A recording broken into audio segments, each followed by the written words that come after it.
दोस्तों, क्या है महाभारत की नियोग प्रथा जिससे हुआ धृतराष्ट्र, विदुर और पांडवों का जन्म? जाने क्या थे संबंध बनाने के कड़े नियम।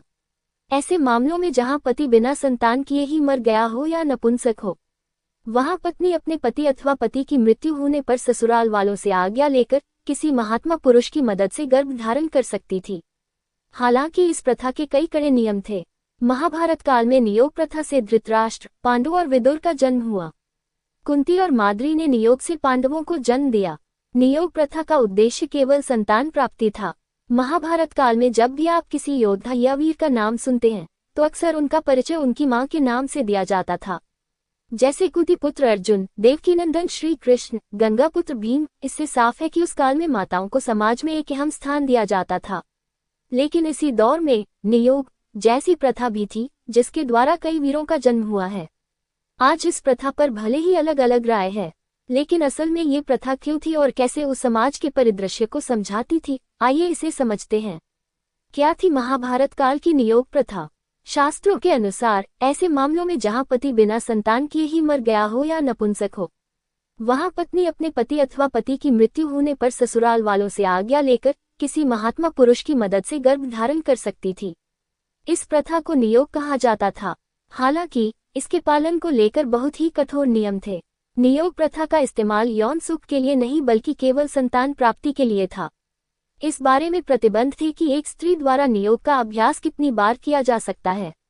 साथ ही जैविक पिता को पैदा हुए बच्चे के साथ किसी भी संबंध को रखने की बाध्यता नहीं थी।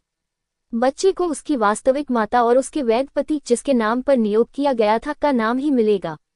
नियोग से ही हुआ धृतराष्ट्र, पांडु और विदुर का जन्म।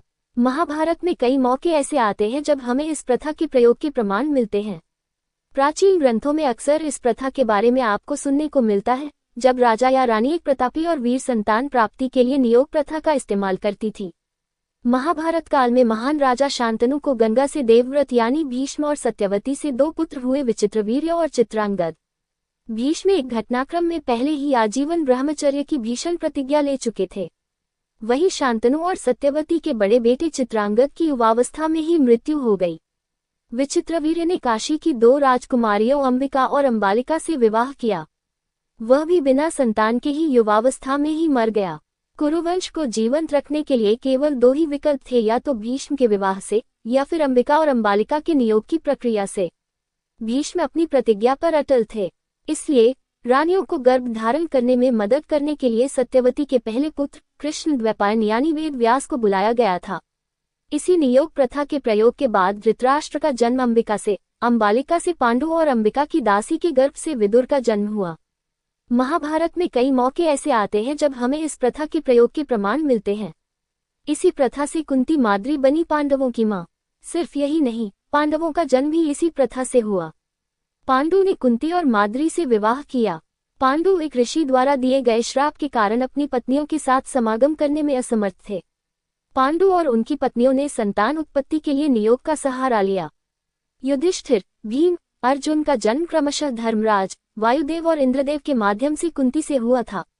नकुल और सहदेव का जन्म माद्री और अश्विनी कुमारों से हुआ था। पांडु के इन्हीं 5 पुत्रों को पांडवों के नाम से जाना जाने लगा।